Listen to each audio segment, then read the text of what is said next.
قل هل يستوي الذين يعلمون والذين لا يعلمون إنما يتذكر أولو الألباب.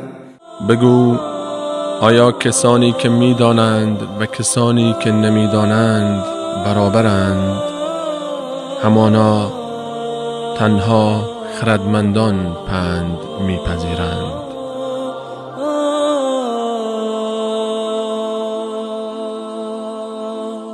السلام علیکم و رحمت الله تعالی و برکاته.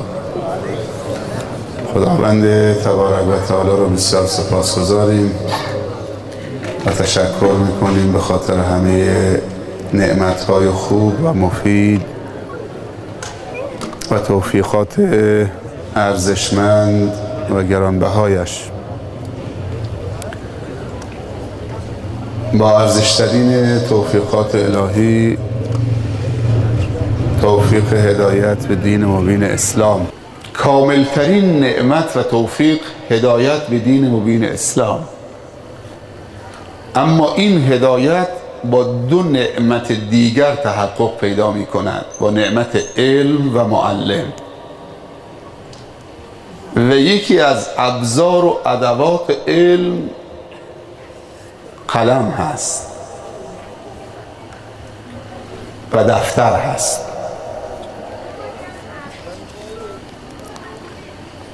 حضور شما در این جمع نتیجه تلاش یک معلم هست. حتما درس‌های خوبی از معلمتون گرفتید. یه مدیر مدرسه کنار من نشسته بود، گفت داماد امشب آقای بابایی شاگرد منه، شاگرد من بوده. از همون زمان تو مسجد، تو مدرسه پایبند بود و ابراز خوشحالی و خرسندی میکرد که تو عروسی شاگردش امشب شرکت کرده و به من میگفت که اگر با من هماهنگی میکردن مدرسه رو در اختیارشون میگذاشتم که این مراسم تو سالن مدرسه و فضای مدرسه برگزار بشه. تولد دوباره یک معلم شاگرد خوبه. وقتی معلم شاگرد خوب و موفق و مؤدب و پاک و با تقوای خودشو میبینه، احساس میکنه دوباره تولد شده. چه بسا فرهنگیانی در این جمع باشند که احساس سعادت بکنن اگر توفیق آموزش و تربیت فرزندان جامعه اسلامی و انسانی داشتن. قطعا فرهنگی ها هستن، مربی ها و مصلحان هستن و فرزند صالح تولد دوباره یک پدر صالح و خوبه.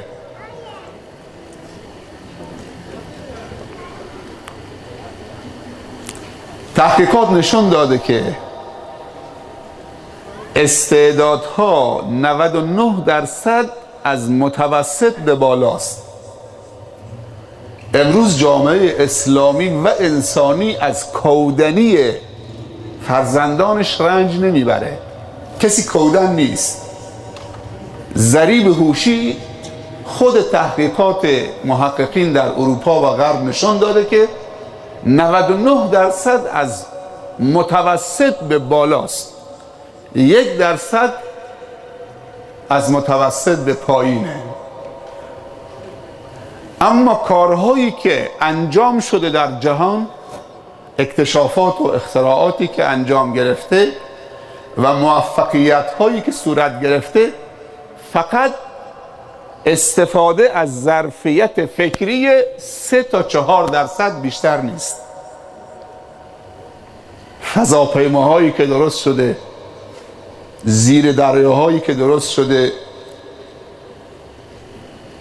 پیشرفت علم، انفجار اطلاعات و معلومات نتیجه فکر 3 تا 4% بیشتر نیست. باقی همه بی برنامه هستند. امروز کسی از کودنی رنج نمیبرد. ما همه از بی هدفی و پوچگرایی و بی برنامگی داریم رنج میبریم. برنامه نداریم تو زندگی، اتاق فکر نداریم تو زندگی. مگر میشه که مسلمان 24 ساعت از خدا زمان بگیره، از طلوع آفتاب تا غروب آفتاب یا تا طلوعی دیگر، یعنی 86400 ثانیه زمان از خداوند بهش واریز بشه تو بانک زمانیش؟ تو این 86400 ثانیه 400 ثانیهش فکر نکنه، حالا 86000ش بماند. یک شبانه روز معادل 86400 ثانیه زمان، یعنی سرمایه مجانی تو حساب بانکی زمانی تو از جانب خداوند با طلوع آفتاب و طلوعی دوباره مجدد واریز می شود که هر ثانیه اگر برنامه داشته باشید و فکر کنید یک پروژه هست. ولی وقتی فکر نمی کنیم 50 سالم عمر گرفتیم، بعضی ما که میبینیم تو سن 70 سالگی طرف سیگار داره دود میکنه، طرف داره قلیون میکشه، طرف داره غیبت میکنه، طرف نماز نمیخونه 70-80 سالش. پیامبر صلی الله علیه وسلم گفت که اگر جامعه‌ای فکر نکنه لقب جاهلیت میگیره و وصف جاهلیت و اساس هر بدبختی و فلاکتی جهله. و جزیره العرب لقب جاهلیت گرفتن به جایی که دخترانشون زنده به گور میکردن. با دست خودش پدر و اونو به عنوان یک فرهنگ میدونستن. در جزیره العرب سنگ و گل رو درست میکردن میگذاشتن، این انسان عاقل میرفت اونجا تعظیم میکرد. وقتی وظیفه عقل تعطیل شد، انگور، خرما، این میوه و این نعمت خوب، چون وقتی وظیفه عقل که فکر کردن تعطیل شد، به جایی که به عنوان یک میوه مغذی و مفید سرشار از ویتامین ها خودشو تقویت بکنه، میرفت با اون خمر درست میکرد، میآمد عقلشو میپوشون. بعد به مادرش تجاوز میکرد، به خواهرش تجاوز میکرد. مشهور است که یک عربی در کنار کعبه بتی داشت، صبح رفت که تعظیم بکنه. اول صبح دید که سر و کله بتش خیسه، مبلوله، مرطوبه. نگاه به آسمان کرد که بارندگی که نشده، این طرف کسی نیست که آب برزه رو سر خداش، این آب از کجا آمده؟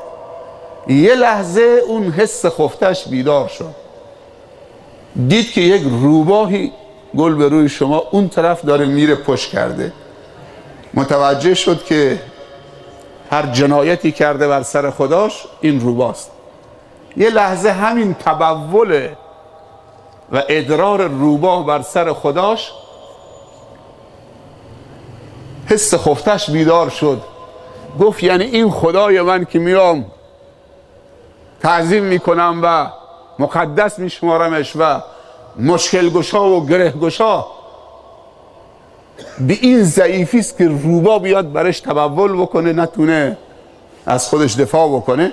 همجور سیخی ساده بود جلو خدای خودش، این جمله رو گفت: عرب یبول الثعلبان برأسه لقد هان من بالت علیه الثعالب. خداشو بلند کرد، زد به زمین، گفت ربی که روبا بیاد برش ادرار بکنه، نجاست بکنه، یعنی من اینو میپرستیدم؟ کجاست رب العالمین؟ الحمدلله رب العالمین، صاحب کهکشان ها و اون عظمت و الله علیم، حکیم، قدیر، خالق. 3 تا قدرت اگر باشه میشه خالق. علم برای طراحی و حکمت برای تنظیم و زیبایی و هدفمند کردن اون طرح و برنامه، و قدرت الله قدیره برای ایجاد اون طراحی که بر مبنای علم و حکمت انجام داده. پس علیم به اضافه حکیم مساوی است، یا به اضافه قدیر میشه خالق. الحمدلله رب العالمین. گفت من چه خدای ذلیلی دارم میپرستم که نمیتونه روباهو از خودش دفع کنه. کتابی نوشته شده در جستجوی معنا. این کتاب رو حتما بخونید. در جستجوی معنا. انسان باید در جستجوی معنایی برای زندگیش، برای حیاتش. اگر ما زندگیمون معنی نداشته باشه، خود دیگه اصلا مشکل ما که الان در بدریم، به خاطر که معنایی برای واقعی ماندگار و پایدار و فناناپذیر برای زندگیمون پیدا نکردیم. اونقدر زندگی برامون بی ارزش شده که اگر مواد مخدرم تعارفمون کردن مصرف میکنیم. طرف میگه اگه این نخ سیگار از من قبول نکرده ناراحت میشم. سر عروسی خواهرم نرقصیدی، مشروب نخوردی با من،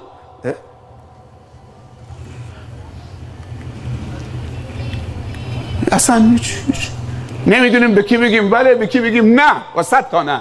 فرهنگ بله گفتن و نه گفتن و کجا بله گفتن و کجا نه گفتن و چه دستی بوسیدن و چه دستی تو سینه طرفش زدن. در نتیجه غریب و غربا میان اینجا تو روستاهای ما، تو مناطق ما، مواد مخدر، مشروبات الکلی، فیلم های مبتذل، هر چی میخوان، تو سوپرمارکت ها ناس و پان و شیشه به خورد بچه هامون میدن، بازم آب از آب تکون نمیخوره. غیرت نیست، تعصب نیست، به صرف این که میخواد تو عروسی شاد باشه جامعه رو به خاک و خون میکشونه. اجازه میده که یک مطرب خواننده بی تقوای سکران چشمچران مست بیاد جشن عفت و پاکدامنی شب زفاف دختر و پسرمون که باید فرزند مجاهد به دنیا بیاد، با نام خدا دختر مردم که حرام بود برای خودش حلال کرده، مثل که قحط الرجال به خواننده سکران مست چشمچران بی تقوا بی ناموس میگه بیا جشن عروسی دختر و پسرم تو برگزار کن، تو آقای منی، چند تا ماشین برات بفرستم، وقتم میاد که تو آبجوش آماده است، تریاکش هم آماده است، مگر میتونه بیاد اونجا نیمون بزنه، جفتی بزنه، نواره ساز بزنه تا کلش گرم نباشه؟ بعد تو عروسی میرید 2 نفر ایستادن، کشیدنی میخوای یا نوشیدنی میخوای؟ بفرمایید اول برید اونجا شاد بشید، بعد بیاد داخل. بعد به داماد میگن اگر میخوای که واقعا بهت خوش بگذره و شاد باشید و فرشته خوشبختی تو آغوش بگیرید و بال بگیرید، سبک بشید، آبجو بنداز بالا، الو تریاک بنداز بالا، بنگ بنگ. این میکروفون دیگه 10 تا میبینید. یه زمانی ایستاده بودیم رو بلوار، یه جوونی همینجور آمد، خنده های عجیب و غریب. خب این چه داره میبینه؟ یکی گفت شیخ تو رو 10 تا میبینه. گفتم جریان چیه؟ گفت حشیش. بنگ بنگ وقتی انسان میکشه، این میکروفون رو 20 تا میکروفون همه موج میزنه.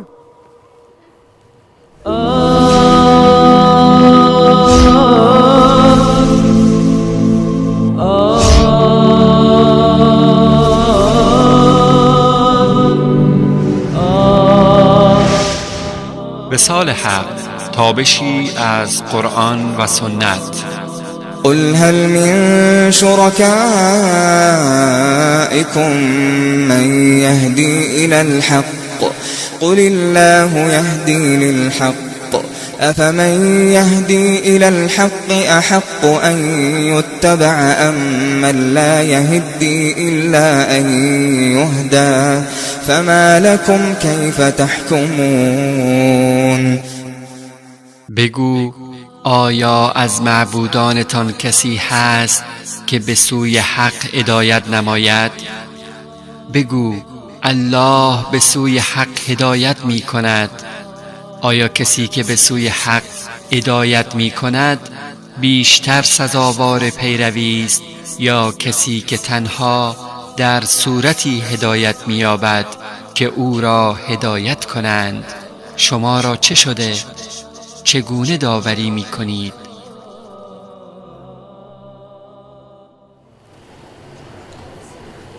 غافل از اینه که هر کسی مسکرات مصرف بکنه، چه مایع باشه چه خشک باشه، 4 خصلت حیوانی پیدا میکنه.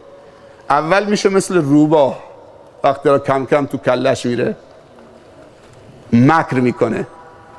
بعد که خوب قاطی شد میشه گرگ، بیرحم، به هیچ کس رحم نمیکنه، حتی به خودش.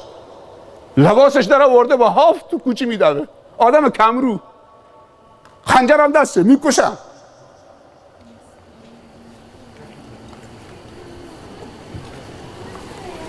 وقتی که مستی از کلش در رفت مثل خرس میشه. خرسی که تیر خورده خون از پاش میره، از بدنش، ولی هنوز فکر میکنه قدرتمنده، در رانندگی داره. وقتی که دیگه همه چی تمام شد، کجاست؟ شلوارم کجاست؟ پیراهنم کجاست؟ دیگه میشه مثل موش دنبال یه سوراخی که خودشو قایم بکنه. دیگه چیزی نمونده. خب نه ناموس و نه آبرو و نه حیثیت و نه خانواده و نه پول و نه اسرار و نه هیچ. یه سوراخی باشه که بره خودشو. 3000 تا معبود در هند پرستش میشه. هند یکی از عجایب دنیاست.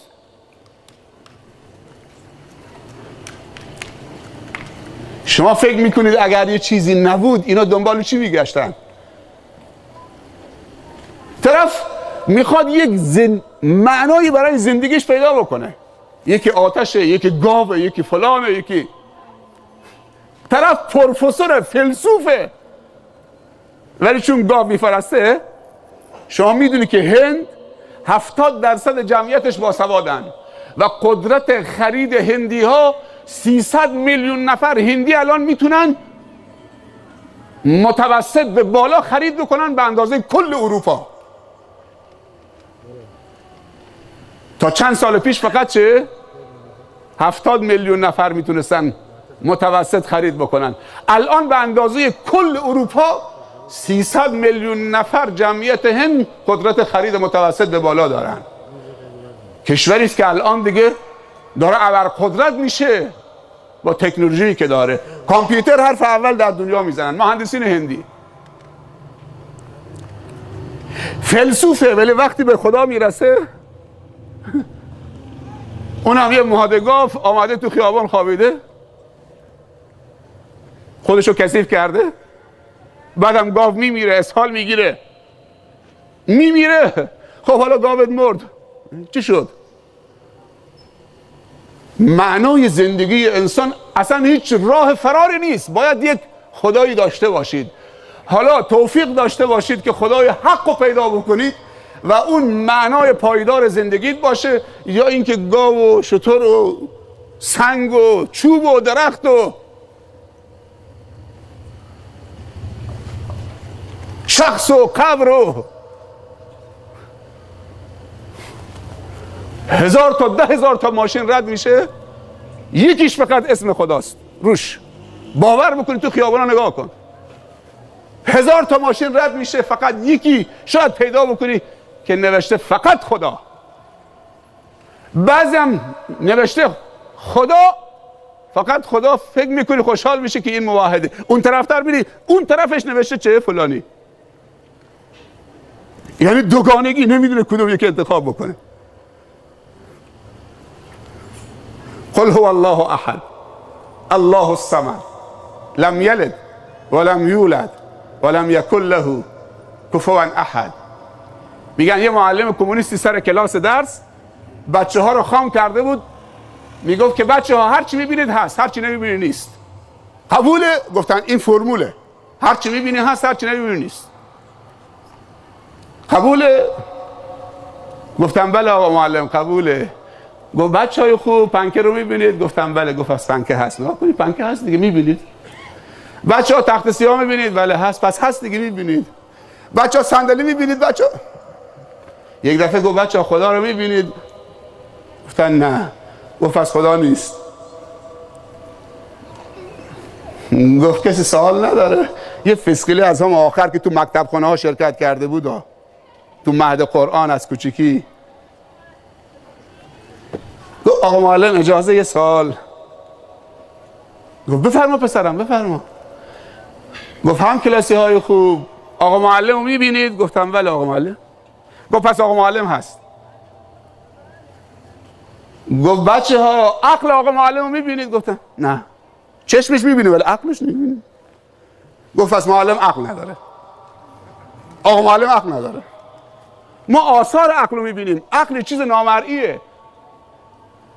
اون مغزی که تو ساندویچ مغز میخورید، اون جمجمه، اونا که مشترکه با حیوان هم مشترکه.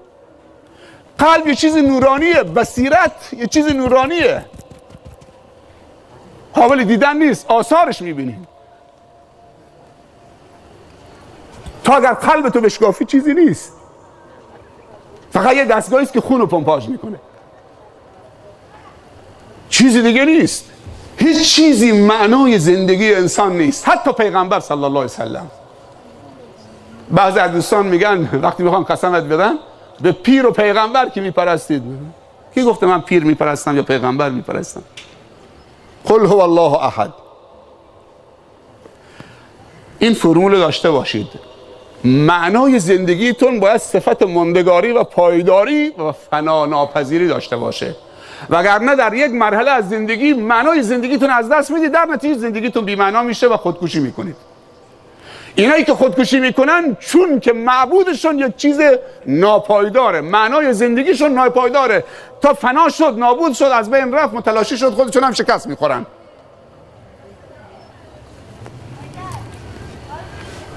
پدر معنی پایداره. پدر پیر میشه میمیره. به یه جوانی گفتم که تو عاشق چه شدی که این دختره رو انتخاب کردی؟ گفت موش. عاشق موش. جوانا گفت عاشق موی دختره شدن.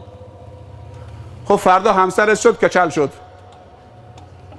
فردا همین نامزادت که عاشق موش شدی کچل شد، موخوره گرفت. بعد میگی همسر عزیزم؟ پدر نمیتونه، مادر نمیتونه، شیخ نمیتونه، جمال نمیتونه، قدرت بدنی نمیتونه، پست و مقام نمیتونه، مال نمیتونه، اینا همش محکوم به فنان. خورشید، ستاره هیچ نمیتونه، زمین، آسمان، سنگ، درخت، هیچ قدرتی نمیتونه معنای واقعی زندگی تو باشه، چون همه فناپذیرن. حتی پیامبر صلی الله علیه وسلم. پیامبر راهنماست، مرشد برای این که تو معنای واقعی زندگی تو پیدا بکنید.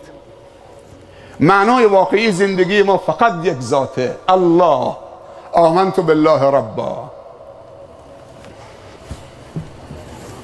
من داستان کات استیفنز رو برای شما گفتم، قطعا شنیدید، که بعد خودشو نامگذاری کرد به یوسف اسلام، اون خواننده پاپ مشهور بریتانیا. مسیحی بود، بیماری سل گرفت. جوانا خوب گوش بدن. در شرف مرگ بود، از سوز دل دعا کرد خدایا این یک بار تو منو از سل نجات بده. خدایا دیگه دور خمر و خوانندگی و عیش و نوش کاذب و فحشا و زنا و اینا همه خط میکشن. توبه نسو. خدا شفاش داد. دوستی داشت در یکی از کشورهای اسلامی، یک نسخه قرآن به زبان انگلیسی براش فرستاد، به دستش رسید. خدا وقتی هدایت میکنه، خواننده پاپ مشهور کات استیفنز میگه شروع کردم ترجمه، بسم الله الرحمن الرحیم الحمد لله رب العالمین. میگه هر کلمه‌ای که میخوندم احساس میکردم تولدی دوباره است.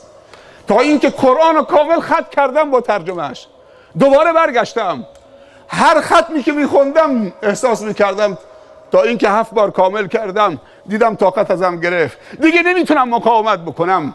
میخوام رو به قبله علم و اخلاق و عظمت و بزرگی بگم اشهد ان لا اله الا الله و اشهد ان محمد رسول الله. میگه شهادت به اسلام دادم، آرام گرفتم. میگه بعد متوجه شدم که کات استیفنز اسم مناسبی نیست. طرف خواننده پاپه، مسلمان میشه. کتابی هست این جوانا حتما بخرن، زندگی نامه بیش از 100 تا خواننده و اونایی که معروف بودن، جاکسون از خانواده مایکل جاکسون مسلمان شد، تو بحرین مسلمان شد. پدر اسنوکر جهان، کشیش ها، روژ ژارودی، بزرگترین فلسفه‌دان فرانسه، اینا همه مسلمان شدن، زندگی نامشون اونجا نوشته. از آهنگ پاپ تا آهنگ ناب. این کتاب رو حتما بخرید قبل از رمضان، در جستجوی معنا از آهنگ پاپ تا آهنگ ناب، تا به اسلامتون لذت ببرید، افتخار بکنید، نه اینکه خجالت بکشید که مسلمونید، احساس حقارت بکنید که مسلمونید. مسلمانی براتون اخ باشه، اسلام براتون اخ باشه. الان نام محمد تو بورسه، همونطور که مرسدس بنز تو بورسه، جاکوار تو بورسه. نام محمد در اروپا و غرب تو بورسه. همون شهرداری که اجازه نمیداد در یکی از کشورهای اروپایی که مناره مسجد درست بشه، همون هم مسلمان شد. بعد میگه احساس کردم این اسم مناسب نیست. گفتم اسمم یوسف ایها الصدیق، یوسف زلیخا، که هر کاری کرد زن عزیز مصر که تسلیمش بکنه، فکر میکرد فقیر برده است، زرخریده، در اختیارشه که هر کاری میتونه. فکر نمیکرد که این با پولش نتونسته اینو بخره، اون ملک بالاست.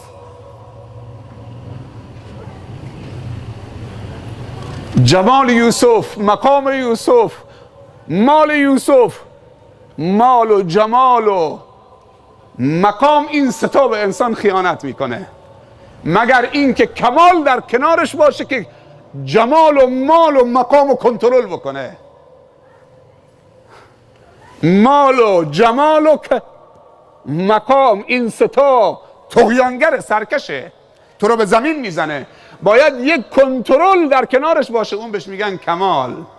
میدونی کمال چیه؟ یوسف جمال داشت، زلیخا وسوسش کرد، اون میدوید میگفت معاذ الله، پناه به خدا. این بهش میگن کمال. کمال به درد یوسف خورد و مانع شد که جمال بهش خیانت بکنه. طرف 2 ساعت جلو آینه میسه و یقهشو میتکنه، ببخشید، کباب میکنه تو کوچه و بازار. دیگه نمیگم چرا کباب میکنه. جلو آینه ایستاده 2 ساعت، برم تو بازار، برم تو نمیدونم دانشگاه. ای مسکین، آخرش ایدزه، آخرش سوزاکه، آخرش ابولاست، همه بیماری های عفونیه، آخرش مات شدنه. و اما به نعمت ربک فحدث، ازدواج نعمت خداست که باید درباره‌اش صحبت بکنیم. امروز مسلمان و مسلمان زاده خدا بچه بهش میده، دیگه اسمش محمد، احمد، حامد، محمود، عبدالرحمن، عبدالله، خدیجه، کلثوم، عایشه، زینب، علی، حسن، حسین. تاریخ مصرفش گذشته، اینا قدیمیه. مسلمان و مسلمان زاده این اسم با کلاس، این کلاس هم پایین میاد. محمد و احمد و حسن و حسین و عایشه، کلاس هم پایین میاد. خب چی میخوای انتخاب بکنید؟ الکس اکو داره دیگه، نه؟ الکس فردا این الکس جوان مؤمنی شد، ثبت نام حج کرد، رفت حج، برگشته بهش میگن آجی الکس خوبه؟ به نظر شما آجی الکس کار درستی؟ یعنی حسن انتخاب داشته باشید، افتخار بکنید. دو روز رفتید 2 تا کشور اروپایی گشتید، بر بگردید دین چیه؟ مسلمانی چیه؟ اروپا داره محجبه میشه، تو آمدی تو بلغان و سرو و بندر عباس برام قیافه گرفتید. این دیگه صدای چیه؟ این صدای چیه؟ این صدای اذان محمدیه. تو کجا بودی دیگه؟ اروپا داره مسلمان میشه، اسلام تحقیقی.